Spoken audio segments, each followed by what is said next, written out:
Welcome back. Alright, so it seems kind of silly for me to do a preview of the World Cup and not talk about the World Cup. Now, yesterday, I thought about doing a video, but there was just the one game, and it was lopsided. Ecuador beating Qatar 2-0, and it was never really in any kind of doubt. Qatar, I think, had one shot on the net. It was Ecuador's game. They weren't letting that one go. I know Qatar may have been upset about how that game turned out, but I'm not overly surprised at the result, and so we'll see how things go for Qatar. Their next game is on... Oh, they're against Senegal on Friday. Well, we didn't expect Qatar to end up in the round of 16, and I would think that's not going to happen. But today's games started off with England and Iran, which was on at 2 in the morning my time, so that's a no. But it turns out I didn't need to get up to watch it anyways. England beats Iran 6-2. So that's not bad. I think that's okay. And then they got some help. The Welsh going out and honestly, having watched that game, you know what? I should talk about the other one first. First off, Netherlands, the other Group A matchup, beats Senegal 2-0. And so Ecuador and Netherlands are the teams that are 1-0 in that group. They're probably going to be the top two. It means that Senegal's next match against Qatar, they need to win that. And then that would put the game against Ecuador as probably the one that decides who ends up second and who ends up third in the group. The other game, though, that just finished, USA versus Wales. The Americans controlled that first half. Like, honestly, I thought, gee, the Welsh are in over their heads. I'm very happy for Wales to be back in the tournament for the first time in a very long time. And then the Welsh scored. It was a nice penalty marker, a 41st goal for him in the history of the Welsh team. And honestly, we just go through this. Weah had the goal at 36 minutes, but that was the last shot that they had for a while at the 82-minute mark on the penalty. Bale ends up getting the goal. So, yeah, the Americans ended up... Let me see if there's actual shots on target. Were 3-1 in favor of the Welsh. So, yeah, the shots overall were 7-6 in favor of Wales. It's one thing that I like about watching the football or soccer, however you want to term it.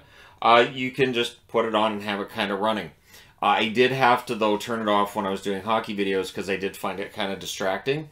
But it's a very relaxing game. I understand why it's a very popular game. It's a very relaxing game. Shots are rare. I always feel for goaltenders because, yeah, they don't see the ball very often. And then all of a sudden, oh, crap. And you've got this giant net behind you. And you're kind of on your own. I did enjoy playing goal when I played soccer as a teenager, though. I still enjoy playing net if I play a soccer game. Because, honestly, your save percentage can suck. And they're still like, hey, he's pretty good, though. He can kick, because I can kick the ball pretty far. So that's really a big thing. You can sort of grab it and you have to be able to bounce the ball and look up the field and point. And, you have the certain feel of how to do it. Anyways, this whole thing. But yeah, so England gets the big win, and with the Welsh tying the Americans, this gives England a really good path towards potentially ending up first in the group, right? So from here on, you have to think that Wales versus England is going to be a fantastic game. When is that one on, though? So tomorrow's games, 2 a.m. my time, Argentina, Saudi Arabia, so I'm not going to be watching that. 5 a.m. my time, Denmark and Tunisia. I won't be watching that. 8 a.m., Mexico and Poland. I will likely be able to watch most of that. Again, I've got other hockey video stuff to do. And then France versus Australia at 11 a.m. Now, as was mentioned when I did the preview, France tends to have letdowns after they've won a previous World Cup tournament. So there's the possibility that France could have kind of a letdown. Australia could be a team to take advantage of it. You're late. Hey, you're not going to get paid if you're late to these videos like this. People expect cats. Okay, Shadow? You understand? They expect cats. So, anyways, yeah, I think that'll be fun. I really enjoy this quite a bit. I'm looking forward to in 2026 when it's going to be here. Well, not here, but you guys know what I mean, when it's going to be North America. And all the game times are going to be, well, they're going to be game times where I can watch all of them. And B, it shouldn't be 50 degrees so they can actually have the tournament during July. When they're supposed to. I really like the World Cup tournament in July because there's no sports on, so I can just give it my undivided attention, and that has not been the case.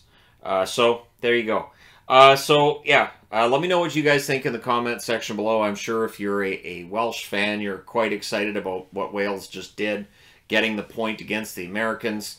If you're English, you're probably a big fan of the Welsh getting that point against the Americans as well. Because again, first half, the Americans looked like they were going to run them right off the pitch. And then second half, the Welsh showed a lot of fight, and they did well. So we'll see how things go the rest of the way. We'll see if England finishes at the top of the table. And then, of course, the big thing with England is it really becomes how do they do once you get into the elimination stages. And England's history is, well, let's just call it a little bit of a checkered past and all that. But anyways, I just thought I'd jump onto the set here and discuss the games. Let me know what you guys thought if you watched them.